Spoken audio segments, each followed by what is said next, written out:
All right, well, here we are. We just watched Without Getting Killed or Caught, Tamara Saviano and Paul Whitfield's movie about Guy Clark that was a lot of years in the making. And Guy was our friend. Yep. So it was emotional, and we were kind of a little nervous about watching it, but it was so beautifully done, wasn't it? It really was. Yeah, it was such a large scope of experience and time that it covered.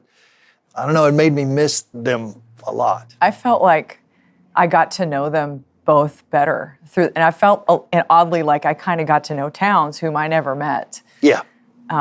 Especially through Susanna's journals and her voice. I just felt, because I didn't know Susanna very well. We met Susanna a handful, maybe 10 times.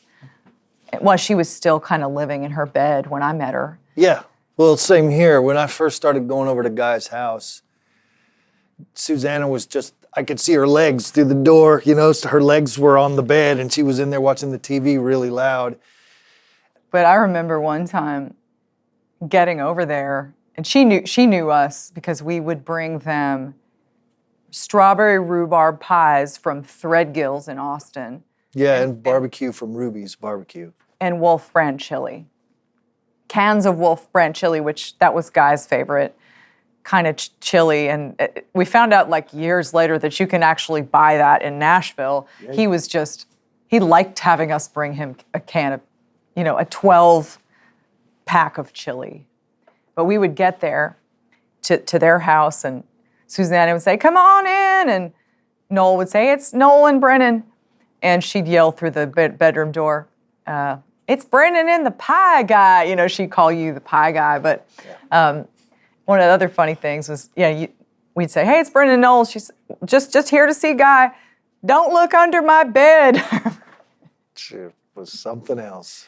Yeah, but we got to hang with her a time or two, and that was special. Her spirit is just powerful. When she would come out and hang out, I felt really very honored. So, yeah. Most of the time, she didn't feel like it. She'd say, "Yeah, well, I'd be down there hanging out with Guy, and the phone would ring, and Guy would say, 'Oh, I got to take this.' And I'd hear Susanna on the other end of the phone, 'Guy, will you roll one of those joints for me?' And he'd go, 'Hold on.' And he'd roll the joint, and he'd take it upstairs and come back down. That's love. That's love. That's right. That's their very specific type of love that they had. Beautiful, beautiful woman. Yeah. Beautiful soul. The thing that strikes me both when I see pictures of her and from watching the movie too, is her hands. Just seeing her hands, they were the same when she was, I don't know, I guess about 30, 33 at the beginning. But at the end of her life, her hands were the same. She just they always looked exactly the same, like they didn't age when she did. Mm-hmm.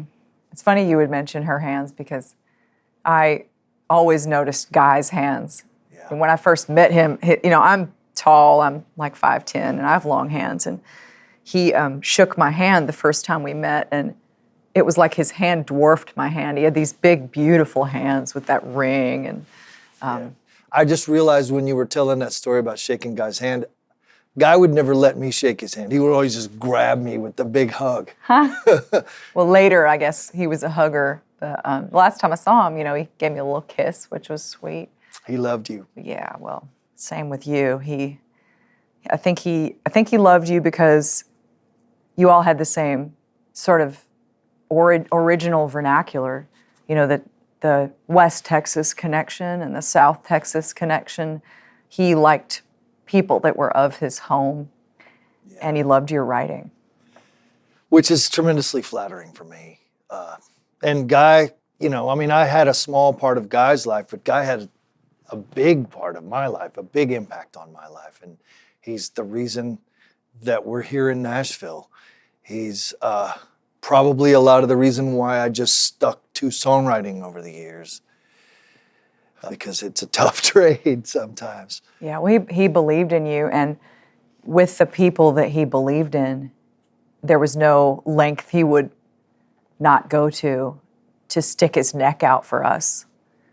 I still run into people every now and then here in town that say, Guy Clark told me about your music. So that's a good friend. That's a good mentor. He was loving. Yeah. I found oddly or unexpectedly in the film that I really related to a lot of the things about their story. They're moving from city to city and their struggles. Yeah. Sort of fighting the, terrifying music industry, and both of them having these, well, all of them, Townes, Rodney, Guy, and Susanna, and all of their friends, having these dreams of having their songwriting realized and making it into a life's work and a career, and seeing their struggles. Yeah. And seeing their sort of loving competition with each other was meaningful to me. Yeah. Yeah. One of the things that I was really struck by was the tape recording that Susanna made of Guy sort of dressing Townes down when he was complaining about how he hadn't been able to get any traction here. And Guy was saying, well, remember those two guys you met at the party? They remember you. Yeah, Townes blew probably opportunity after opportunity to further himself, and Guy was a good enough friend that he gave it to him straight. Yeah. You're messing this up. He stuck his neck out for him in the first place. That's the message I got. Yeah. If he stuck his neck out for you, it meant something to him that you came through, If he was your fan, it really was a substantial thing. It really meant something. Sure, it's very validating. Yeah. For him to brag about your writing to another person, I'll never forget that as long as I live. Yeah. And he would have us play every new song that we ever wrote for him. So we would go over there and he'd hand you a guitar and say, "What you got?" What you got that's new? He never got tired of hearing new songs. Nope. And we would play one and sometimes he'd go, "God, I love that." He'd laugh in the middle of the song if it was funny. Play that again, And if it was something that did not particularly grab him, he would say, "What else you got? What else you got? What else you got?" What else you got? And, but he was so gentle, and, he was a much older person than me and a different gender, and it's not every day I run into someone that I respect so much of that demographic that treats me as an equal, and I felt he treated me as an equal. Yeah. He was just one in a million. That he was that sort of generationally. He didn't have a generation. True. His thought about society and societal roles was independent of his generation. Yeah, and it's obvious, his relationship with women, that the way he wrote about women was as people. And I always say that, but it's not that common that a male writer, writes about women as though they are these multidimensional, fully formed beings. And he could write, even as a woman with a woman as the protagonist of the story, and have me hanging on every word. Instant Coffee Blues, for example, both of the characters in that are balanced, and they both have these rich inner lives and thoughts, and it's in 3 little verses. Yeah. You hear it's like a little short story, and he did it so well. He did. You would think that would be more common given that it's half the population. It's half the population, but I got to give him credit for that, because someone is lauded and appreciated and loved as Guy Clark. There's a reason. There's a lot of reasons for that. He was brilliant. He was brilliant. I remember playing with my brother at the Blue Highways Festival in Holland. And Guy was the headliner, and he and Verlon were playing the main hall. And my brother and I played a set right before. We checked into the hotel in Utrecht, where the Blue Highways Festival was happening. And here comes a guy down the stairs of the hotel. And I didn't recognize him at first because he'd lost all his hair. He had a hat on and he was just gaunt. And so this was 2006, the first time that, right after he got diagnosed with lymphoma, and it was the first round of chemo that he had taken. And he was, I mean, he dealt with it in his own regular old stoic way, but he was sick. And it was great to hang out with him in Verlon and in the Netherlands, but Guy wasn't quite himself. Yeah, I hated it when he was sick. Yeah, me too. That was tough to watch because his mind was so full of interest for the world and art that it bothered him to not be able to experience things fully as he got older and sicker. Yeah. I think he lived for that travel and those experiences of being on the road. And it was, I think when we were going to Europe and we were sending him postcards from Norway and England and stuff, in a way, I think he was, he was happy for us to be touring. But on the other hand, I think it grieved him in a way to not be able to be sort of on the same circuit. Yeah. But I think in a way, he did experience a lot of sort of the essence of that because he had a lot of visitors. Yeah. And Guy loved to have his friends visit. He did. Yeah, he almost never turned you down. He'd call us and coming over today, and if you were 5-10 minutes late, what would he say?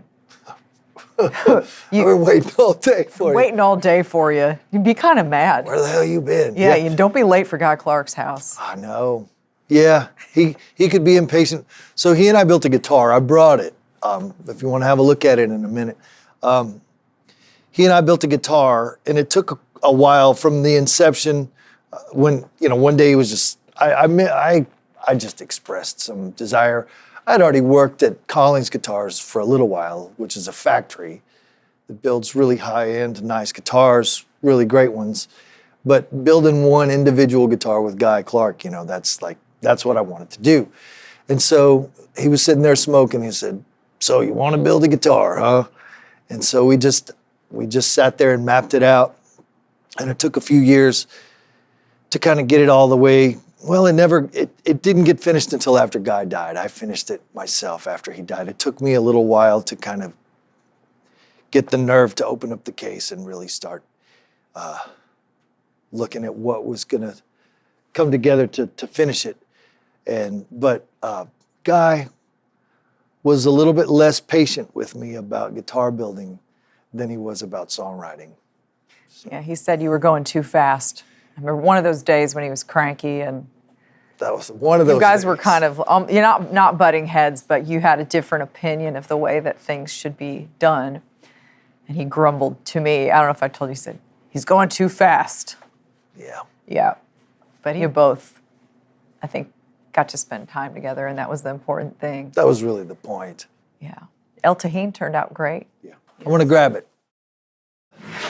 This is the top with the braces glued on the back. And just as a piece of geekery, I found a piece of cloth that was the McKay plaid, as opposed to just a regular old piece of piece of cotton cloth, and I just cut it out and glued it in there to secure these braces here. All the different tribes in Scotland with different names have their own plaid, and the McKay plaid is green and blue mostly, and it's just a little bit of extra strength for those braces for when the tension is on the top to hold the whole thing together. But this is a piece of German spruce that was given to me by Paul McGill, who lives down the street, who's a great luthier. And I decided to use it for this guitar. So, and here's the back, recently glued together. It's courtesy of Collings Guitars, where I used to work. Steve McCreary, who's the general manager over there, was nice enough to let me have some material, including this rosewood. It's going to be a triple O, which is kind of a copy of the Martin style triple O, and it's those are the guitars that Guy builds when he builds a steel string guitar, with some customizations to that particular style. This is where the neck joins the body. Slot for the adjustable rod, and just takes a lot of whittling.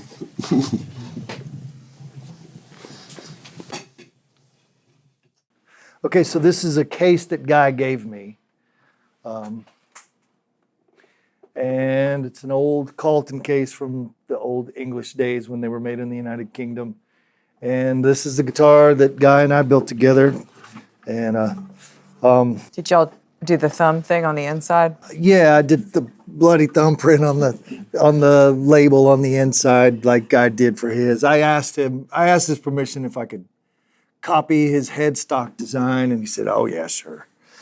But it's not precisely the same design that Guy had. There are some differences, a little bit, but I did mostly want it to favor Guy's style of building guitars.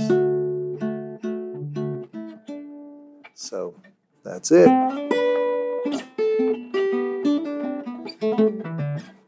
Yeah. But yeah, we lived in Austin for, a long time, and Guy was always asking us to bring him barbecue and pies and stuff. And one day when we had a trip planned, he knew we were going to come to his house in, however many weeks, and he said, "Hey, I got a song idea for you." And I said, "Okay." And he told me a tiny bit about it. And then when I got there, he had some lyrics that he had written out on graph paper like he always did. And it was kind of the skeletal idea of El Coyote. And he wanted to write about the traffickers that smuggle people across the border. And so, we talked about it for a little while, and then I took the lyric sheets that he gave me and had a long drive home to Austin by myself. And I thought about nothing else besides that song all the way home. I wanted to get it right. And I worked on that song for, most of that song got written on that trip home to Austin from here before we moved here. But I worked on it a little bit at home, and then I brought it back to him, sat there and played the song for him. And I was very nervous about playing it for him, as you might imagine. But the last notes rang out, and I sat there waiting for what he was going to say, and he said, "Good job. That, sounds great." And then we started sort of editing the song down, and we moved some things around. What is now the chorus was a piece of the verse, and we just kind of snipped it out of that verse and moved it to the chorus. And Guy still kind of wanted to edit on it for a little while, and I didn't even realize that he considered it a finished song until we opened a show for him and he played it. So I thought, well, I guess he thinks it's finished. Another thing that I forgot to mention about that song is that one day Guy called me up when I was driving around in Austin, and he said, "Hey, I've been thinking about it. I want you to add a little bit to that song. And just think about what Woody Guthrie would write." And I said, "Okay, all right." And I was fairly familiar with Woody Guthrie's work. So I sat down and messed with it until I thought I had the little part of the song like it should be. And I called him up and I said, "Hey, Guy, I think I got it." And I sang it for him over the phone. And he said, "Oh, that's too much like Woody Guthrie. If you want to sing it, you can, but I'm not going to." So